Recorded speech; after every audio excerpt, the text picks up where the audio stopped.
From surgical robots to glucose monitors, medical devices are everywhere. But every beep, every test, every life-saving pulse must follow rules. So who sets those rules? And why are they so important? In this video, you'll learn about the world of medical device regulations, the authorities that govern them, the laws and frameworks you must follow, and the global standards that define safety, risk, and performance. Whether you're a student, a healthcare professional, or an engineer, this knowledge is your gateway to mastering healthcare technology.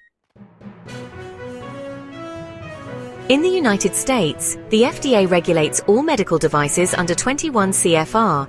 In the US, devices are classified as Class 1, Class 2, or Class 3, based on risk. Most Class 2 devices go through the 510(k) process. High-risk life-supporting ones need PMA, pre-market approval.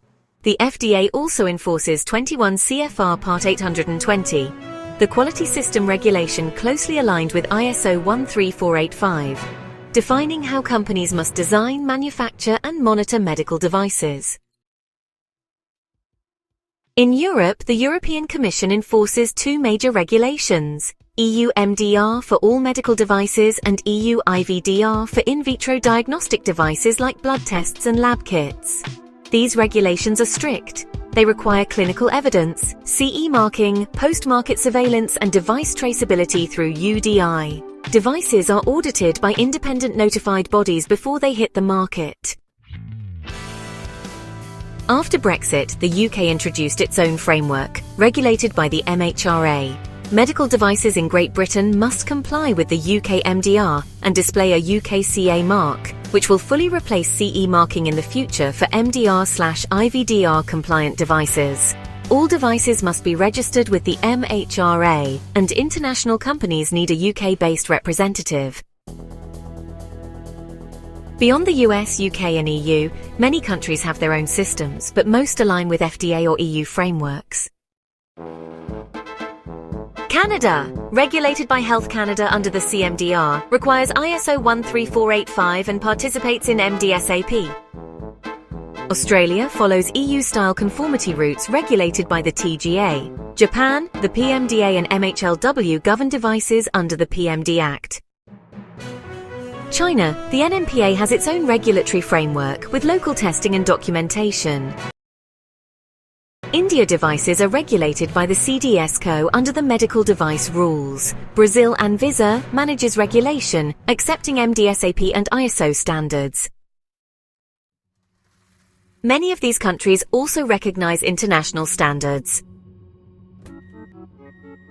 So if regulations tell you what you must do, standards tell you how to do it right. Created by global bodies like ISO and IEC, these standards guide device design, quality, risk, and usability. They aren't laws, but they're often required by law or used to prove compliance. Here are the key standards you must know.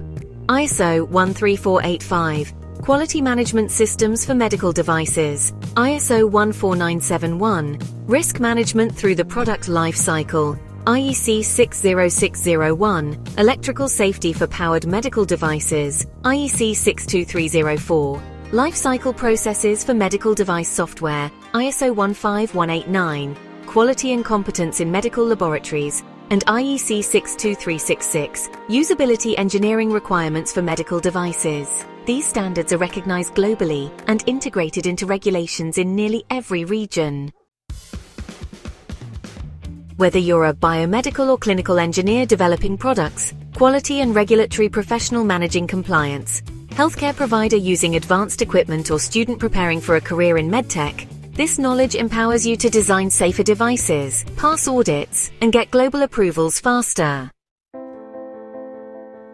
Medical devices are not just built, they're regulated, tested, and standardized to save lives. Understanding how authorities and standards work together is essential for anyone building the future of healthcare. Want to dive deeper into clinical evaluations, submissions, and audits?